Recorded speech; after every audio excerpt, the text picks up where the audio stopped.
MST kitchen. இன்றைக்கி நம்ம mint garlic chapati எப்படி செய்யுதுன்னு பார்க்கலாம். அதுக்கு தேவையான இன்க்ரீடியன்ட்ஸ்: புதினா எடுத்திருக்கேன். இது வந்து ஒரு கைப்பிடி அளவுக்கு புதினா எடுத்திருக்கேன், க்ளீன் பண்ணி வச்சுருக்கேன். அப்புறம் 2 பச்சை மிளகாய், ஒரு துண்டு இஞ்சி, 10 பூண்டு, ஒரு 1/2 ஸ்பூன் சீரகம் எடுத்திருக்கேன். இது கோதுமை மாவு. இப்போ ஃபஸ்ட்டு நம்ம இந்த மின்ட் கார்லிக் சப்பாத்தி செய்கிறதுக்கு ஃபஸ்ட்டு நம்ம இது எல்லாத்தையும் ஒரு மிக்ஸி ஜாரில் சேர்த்து அரைச்சி எடுத்துக்கலாம்.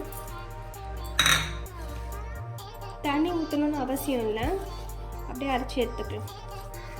A few moments later. இந்த பூண்டை புதினாக்கு வந்து பேஸ்ட்டாக அரைச்சி எடுத்தாச்சு. இப்போ நம்ம இதை மாவு கூட ஆட் பண்ணிக்கலாம்.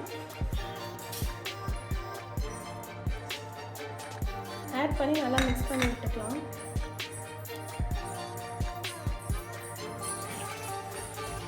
இப்போ நான் இதில் தேவையான அளவுக்கு உப்பு ஆட் பண்ணுறேன்.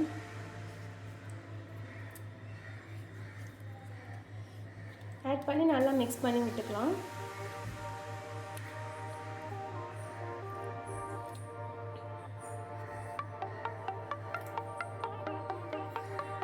நல்லா மிக்ஸ் பண்ணிவிட்டு கொஞ்சம் நான் தண்ணி விட்டு அரைச்சிருக்கேன் அந்த புதினாவில், அதனால் அதில் கொஞ்சம் தண்ணி மிக்ஸ் ஆகிருக்கும். அதனால் பார்த்து தண்ணி ஊற்றி பிசைஞ்சு எடுத்துக்கலாம்.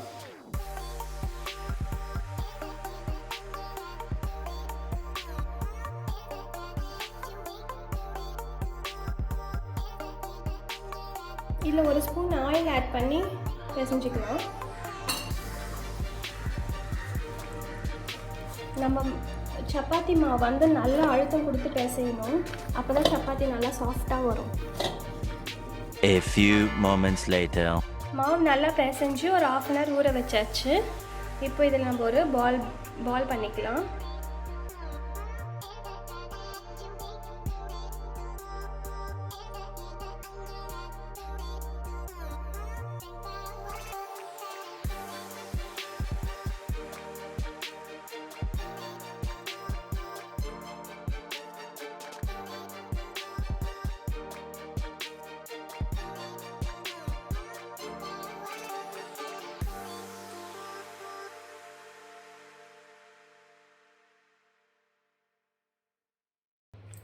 இதே மாதிரியே மீதி இருக்க மாவையும் திரட்டி எடுத்து. A few moments later. இப்போ சப்பாத்தி சுட்டுடலாம்.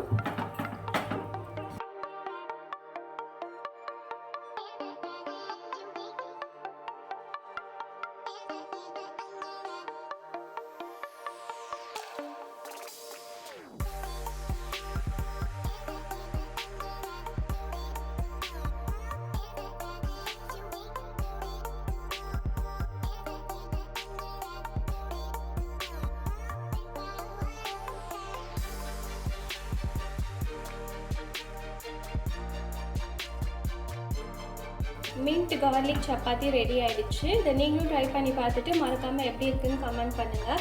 என்னோடய வீடியோஸ் பிடிச்சிருந்தால் லைக் பண்ணுங்கள், ஷேர் பண்ணுங்கள், எம்எஸ்டி கிச்சனை சப்ஸ்கிரைப் பண்ணுங்கள். Thank you friends, by.